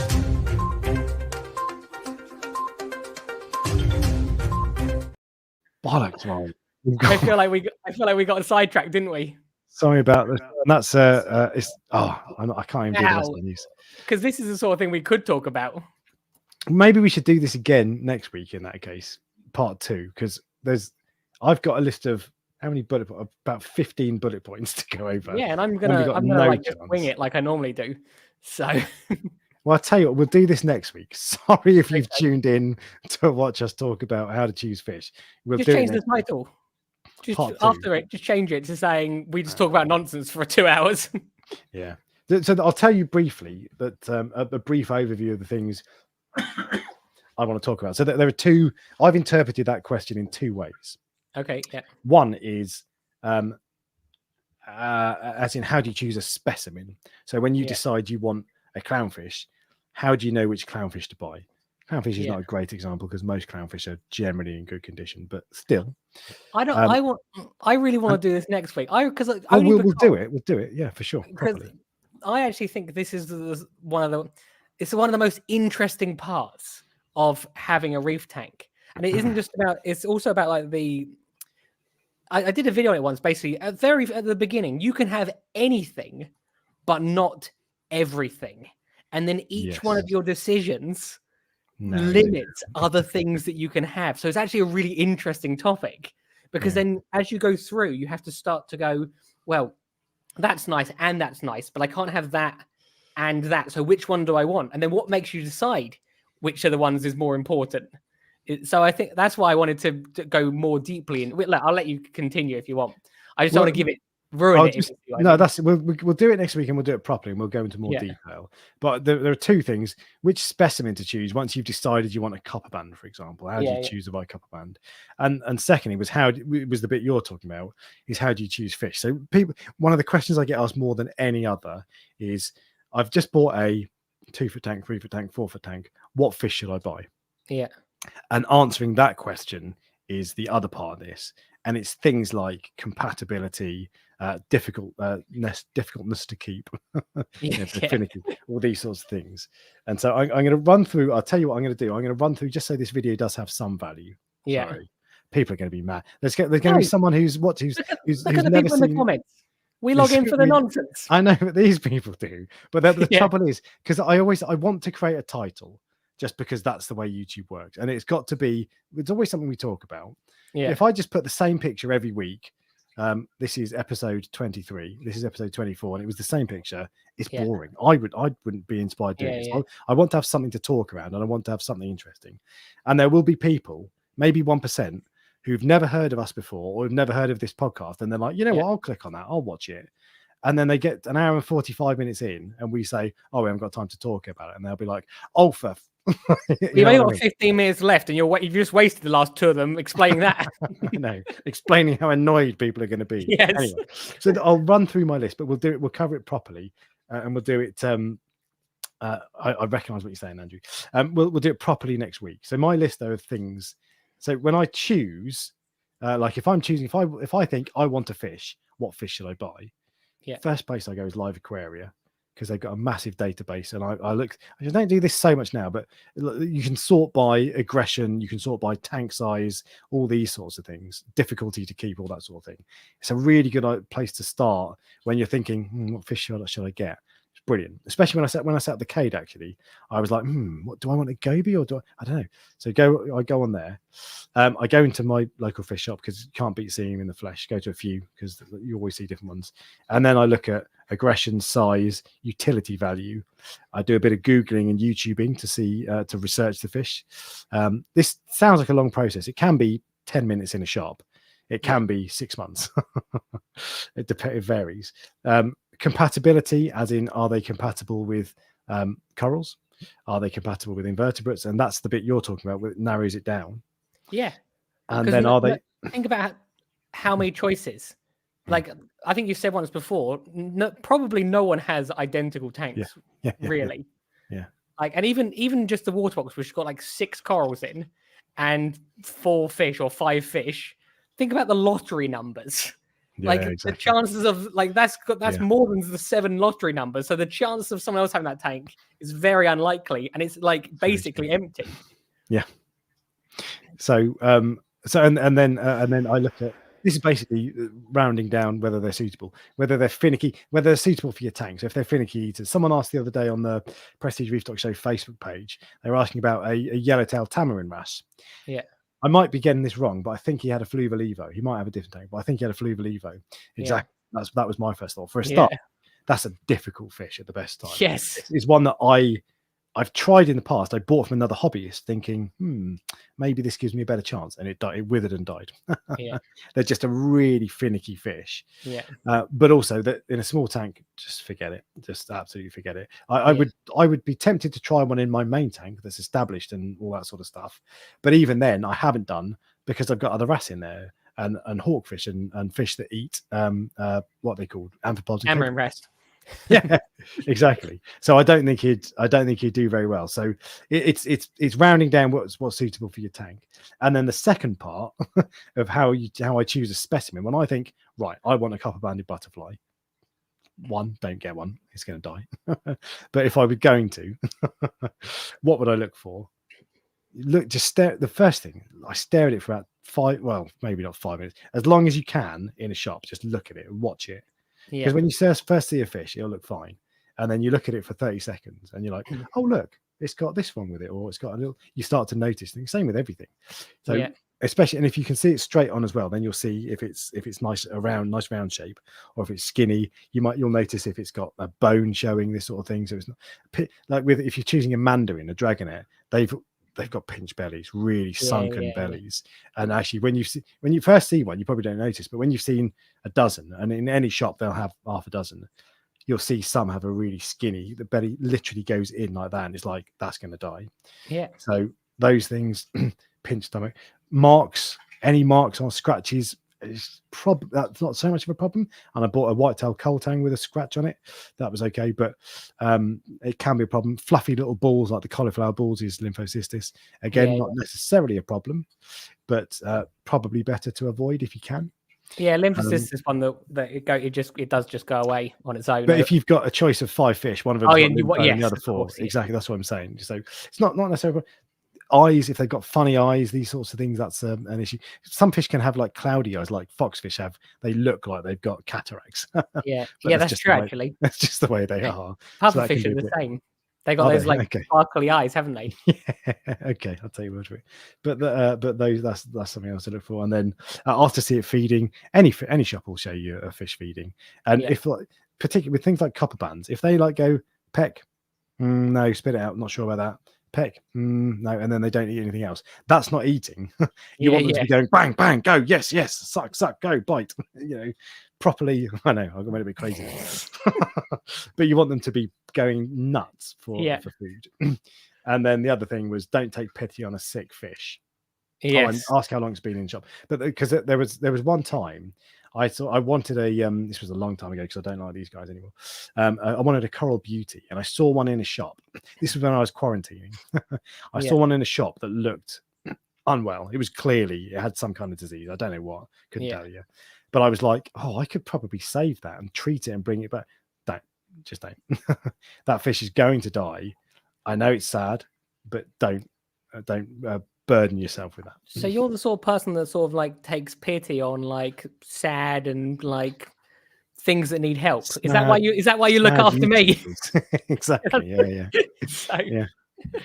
But something that's well worth knowing is if you're going to a fish shop all the time, ask about their systems. Ask is it one system? Is it 3 systems? Is it and the reason for that is, if there's a diseased fish in that system and it's one system, don't buy anything. If it's 3 systems, you might be okay. Maybe. Still better not. You feel better not knowing. Now that doesn't mean they haven't just taken because look, if a fish shop, if there's a fish that's chasing another fish, they'll scoop it out and they'll just put it in another system. Yeah. So, but it does make you feel nets better. Go in the same tanks. So, but I look, the probability is that most fish shops have some sorts of stuff going around in them, I reckon. In fact, they definitely will. Things like flukes and things like that. They possible not to have, yeah, it's just part of it. They probably all have all of them to some extent within reach. Maybe not all of them. But yeah, so it's definitely worth knowing, because then you can make an educated guess about if you want, because that's what you're doing. You're just guessing if the fish is going to be okay. That most people, it's just luck. Most people aren't quarantining, and even to some extent, even that doesn't necessarily help sometimes with some things. So Yeah, it's But a lot of shops have big banks of UV sterilizers, big banks, like yeah. a lot of UV sterilizers, which is a Yeah. good thing. But we'll so that's basically my list in summary. Yeah. But what we'll do is we'll do this properly, and we'll Yes. waffle less. There's a lot of news this week, to be fair. Well, it went really quick. Yeah, it did. But yeah, so we'll do it properly. So sorry if you've never seen this before and you've tuned in because you wanted now to choose fish. Trust me, if they'd never seen us before, they weren't coming back anyway. We just got this loyal group of following that just comes back every week for no reason. Proper reefers, yeah. Yeah. But there we go. What was I going to say? Is there anything else you wanted to talk about, by the way? Not. Someone did ask earlier. Oh yeah, here we go. I found it straight away. What's your dream fish? Oh, he was asking someone else. Well, I take it as a question for us. The only thing, as I said, the only thing to mention for me is that obviously, which I said earlier, is the shipping ends this. Basically, my last shipping day will probably be Thursday, as in receiving the corals will be Thursday. So if you're looking for corals and you want them, remember, don't worry about the postage, don't worry about the cold or anything like that, because I will guarantee that you'll get them. Why not deliver it by hand? I think that's what you said earlier. Right? Well, I'm literally doing that to someone else. So you don't need to worry. But if you want anything this side of Christmas, then it's this week basically you have to do it. So okay. that's why the 20% is still on there until then. Should I create a full sense of urgency with the Hannah checker holders? Because they don't ship well in cold temperatures. That's true. Yeah, so true. You've got to buy it now, otherwise, I'll put a heat pack in with it. You're not going to do them anymore, are you? These were like one of a kind, ultra rare, toxic green. Yeah. You're going to sign the last one, and if you're the person who get the signed one, you win. What you win, you don't know, but you win. I'll say your name on the live stream. ERY Kumar asks, can mastic be kept as a magical food for fish? No. Does every fish like mastic? No. But it's not.